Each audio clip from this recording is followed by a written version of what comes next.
আরে কি শুনছি আমি, কি জগন্নাথের কৃপা। এখন আমাদের ভাবতে হবে যে এই যে রাজা প্রতাপরুদ্রকে মহাপ্রভু আলিঙ্গন করে তাকে কৃপা করলেন। তাই ভগবানের ভক্ত, শুদ্ধ ভক্ত, গুরুদেবের কৃপা পেতে হলে গুরুদেব বা বৈষ্ণব জন যেটা বলছেন সেটা আমাদের করতে হবে, তাহলে আমি আনন্দ পাবো। আমি টাকার উপর শুয়ে থাকলেও আনন্দ পাবো। পরীক্ষা করতে পারি, আপনার ব্যাংকে মনে করুন 10,000 20,000 টাকা আছে, ওই টাকাটা তুলে আসবে, এনে ওকে বিছিয়ে শোবে টাকার উপর। দেখবেন আপনার ওই বিশ্বদেবের যখন ভুলফুটি হয়ে হবে। আপনি মনে করছেন আমার ছেলে থাকলে শান্তি থাকতাম, মেয়ে থাকলে শান্তি থাকতাম, ওদের নিয়ে বসে থাকবেন একদিন, ওরাই দেখবেন আগে ঝগড়া করে মাথা গরম করে দেবে।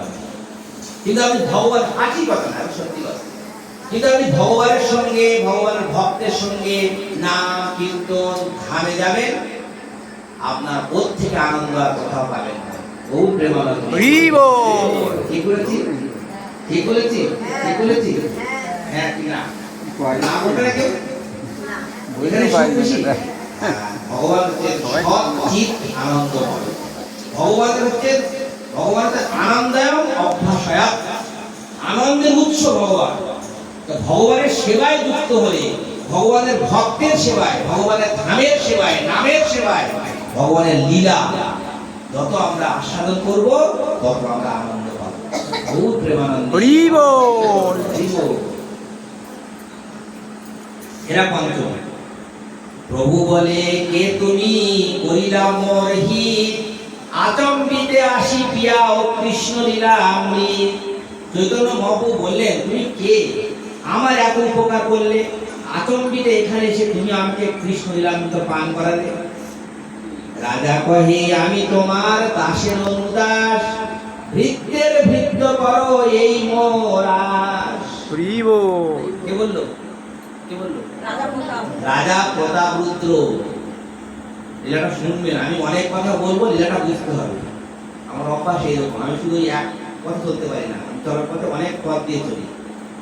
অনেক পাঠক আসে, আপনাদের কাছে এসেছে, আসবে, একটা লীলা বলে বাড়ি যাবে।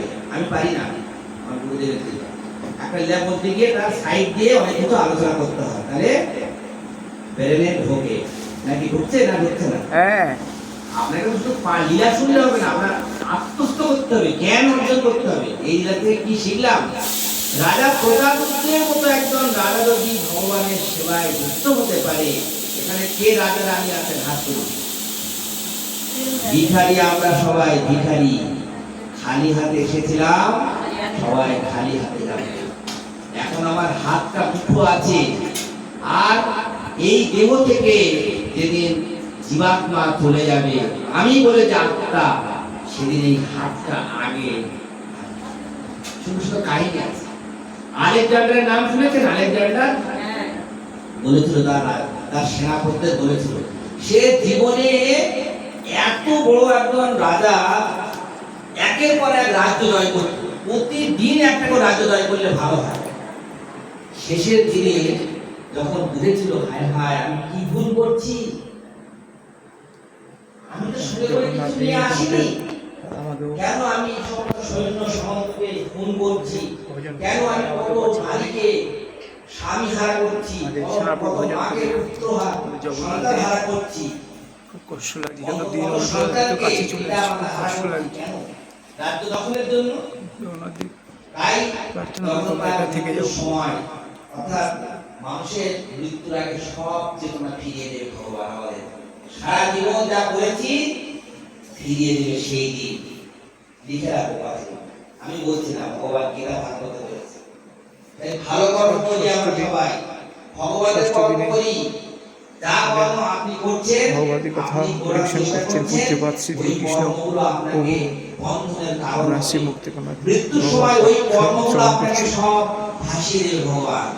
টিভির পর্দার মধ্যে দেখবেন, আর আপনার লজ্জায়, মান অপমানে আপনার দম বন্ধ হয়ে যাবে, শরীরের সমস্ত অঙ্গ প্রত্যঙ্গগুলো সব আস্তে আস্তে স্থির হয়ে যাবে, চোখের দৃষ্টিশক্তি কমিয়ে দেবে, গলার আওয়াজ কমে যাবে, সর্দি শ্লেষ্মা এইগুলো শরীরে ঘুরিয়ে দেবে, দিয়ে এক সময় আপনাকে এই জাহাজ থেকে টেনে বের করে ছেড়ে নিয়ে চলে যাবে।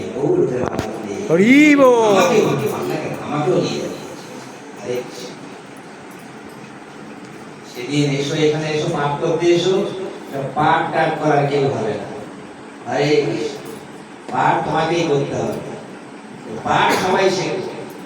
হরে কৃষ্ণ।